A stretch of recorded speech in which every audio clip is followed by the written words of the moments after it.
You know, an opportunity knocks very loud and often very obviously, but it does not stay at the door for a long time.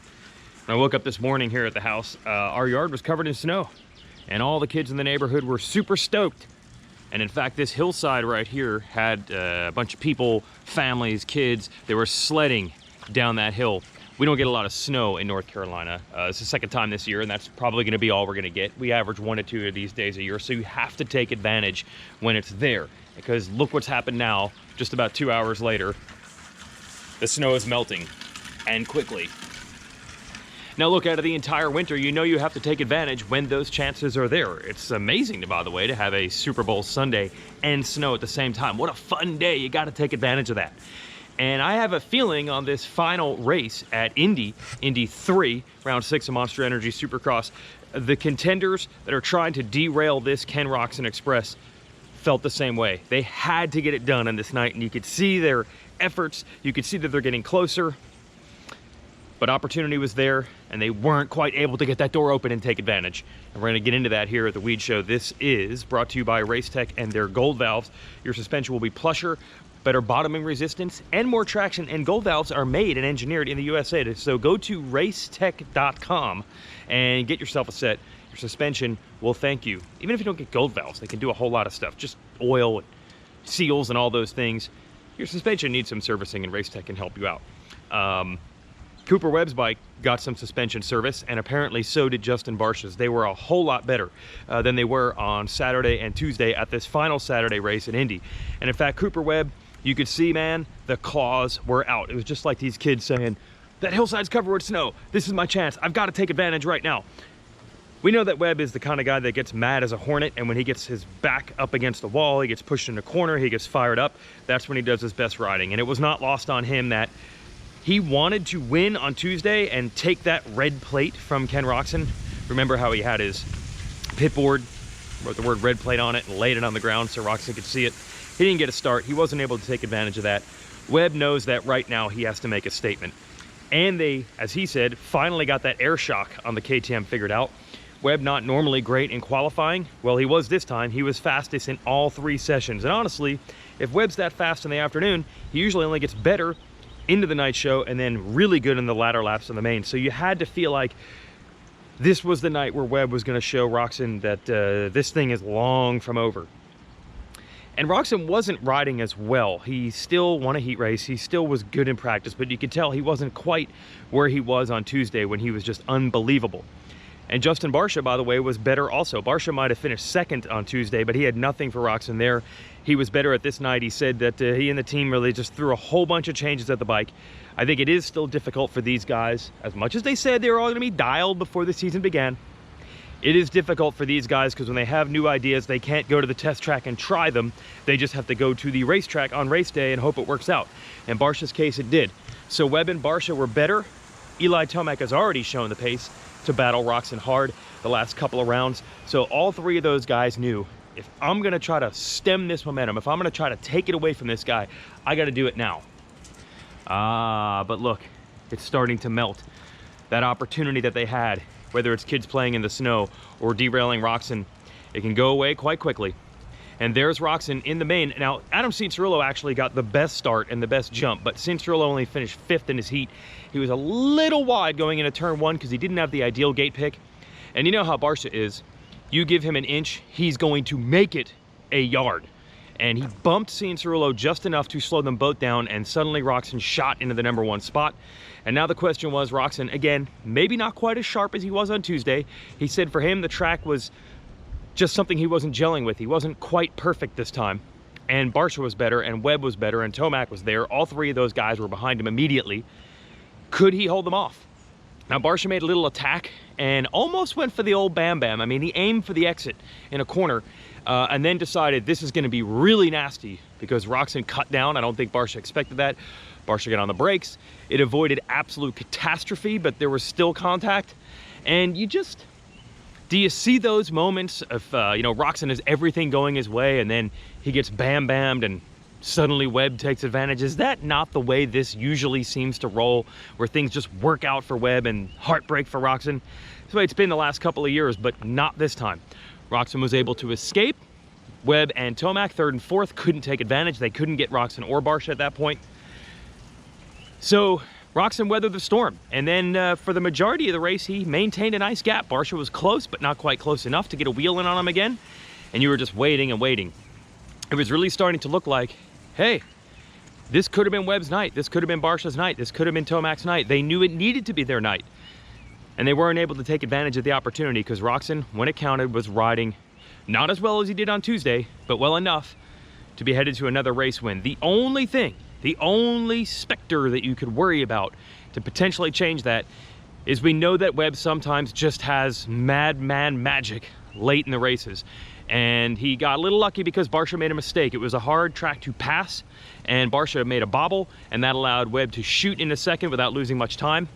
And then he did put in the classic Cooper Webb full-on last lap attack, and he got right up to Roczen's rear wheel. But unlike Dallas, unlike Anaheim, unlike earlier in the year with an assist from Dean Wilson, where things magically seemed to work out for Webb against Roczen on the last lap, not this time. Roczen held on for the win. The official margin at the end was .888. That is that much, right? That is the smallest gap, but it is huge. It is a huge moment. It is just as huge as, oh, we live in North Carolina and we actually got snow for the kids to sled this morning. This time, the difference was Roczen has proven that even not on his best nights, he can win, that he can hold up to the pressure late in the race. Roczen is always going to be someone who's better early in the race than at the end. Webb's always going to be someone who's better at the end than he is at the beginning.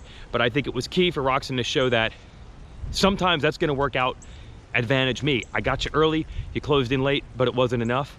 3 in a row, 3 out of 6 races this year. And as I covered on the previous show, he has ridden well enough to potentially win all but one race this year. And I know that's a big if, but you cannot say that he didn't ride as well as anyone at the opener and at round 3 and in the last 3 races. Man, that is impressive. And then a real heartbreaker, Barcia goes down with Vince Friese. Now, I know that we want to burn Friese at the stake, want to burn the Friese at the stake for this. There's not a lot of footage from what I could see, and I'm not saying that this is an authoritarian, I know for sure what happened here. It looked like Friese was just taking the natural race line, but if you're a lap rider, I don't know if you should be doing that. Maybe he didn't realize Barcia was there. But anyway, Barcia, this is 3 laps to go in the race, and Barcia's in third, still fairly close to Webb. It was going to be a good night for him. He had Tomac all over him, but he was riding well. And he got knocked down because Friese was there, and I guess Friese just didn't know that Barcia was there. I'm not sure. Friese looked like he was taken by surprise. Barcia hits the ground hard, and Tomac gets tangled with him. First, I thought Barcia was hurt. I mean, that would have really been bad to have months and months of off-season and prep and the gas, bam, bam, fun marketing and all this go up in flames because of an incident with a lap rider. I think Barcia's okay. He did finish the race and take the checkered flag, but he finished 19th. I mean, he's 40-some points back. His championship hopes are sunk. To go from 3rd to 19th and you're a title contender late in the race, that hurts. And it hurts just about as much for Tomac, who got caught up in that. And then when he got up, only Marvin Musquin slipped by him. But then late in the race, he got passed by Malcolm Stewart, Cianciarulo, and Jason Anderson. I'm going to assume, because Tomac was running 48, 49 laps, and then after the crash, he ran 53, 54. Something must have gotten twisted or tangled on his motorcycle when he hit Barcia. But the bottom line is Tomac, who would have been at worst 4th, maybe 3rd in this race, finishes 7th. He's almost a full race back from Roczen in the standings. The only rider even close to Roczen right now is Webb, who's 16 down. And again, Webb's a salty type. He still was satisfied with the progress that he made. The bike was definitely better throughout the day. So I think if you're Webb, you're like, I'd rather be 16 points up than down, but I can do 16 points in 11 rounds. It's not over for Webb. For Barcia and Tomac, this is starting to become a big hole. And honestly, if we're anyone but Roczen, who we've seen have the great starts to championships before and then have the bad luck bite him, if it was anyone but him, I think if you're in Tomac's situation, you're like, uh-oh, I got a real problem. But Kenny has opened the door after hot starts to seasons before, and maybe that gives him a little hope, but you could see it. You could see it. Everyone in the neighborhood did when they woke up this morning and said, this was our chance. This is our chance to play in the snow because it's gonna melt soon. I think you could see it in the field. They knew that they had to stop Kenny on this night. They couldn't let him sweep Indy. They couldn't let him get this kind of momentum. They couldn't give him more points. and they were not able to take advantage of the opportunity. And for Kenny to weather the storm on the night where he wasn't maybe the best to still win, that's the kind of stuff that you need to see to win a title. I think it's a pretty big statement from Kenny. I know it's ridiculous to say this 6 rounds into a 17-round championship, but we've seen how these titles develop. We saw early enough, almost the exact same juncture in the series in 2019, when Webb did make the move on Roczen late in Dallas, when it started to look like, ooh, maybe this is just Webb's year. We saw it the year before that. Things started falling apart for others. Anderson was riding really well. Hey, maybe it's just Anderson's year.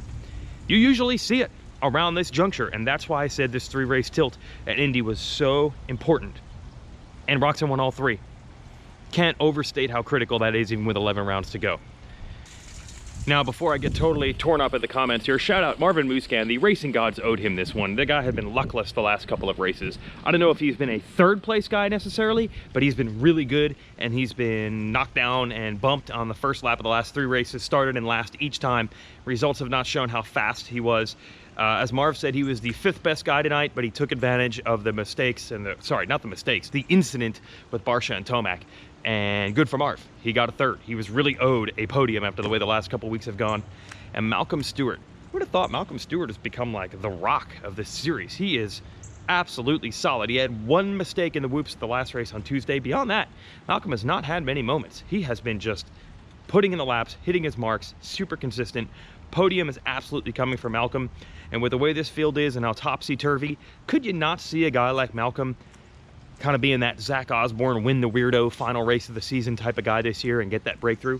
It's definitely in play. And Jason Anderson, who didn't race on Tuesday with a dislocated finger, he showed some heart.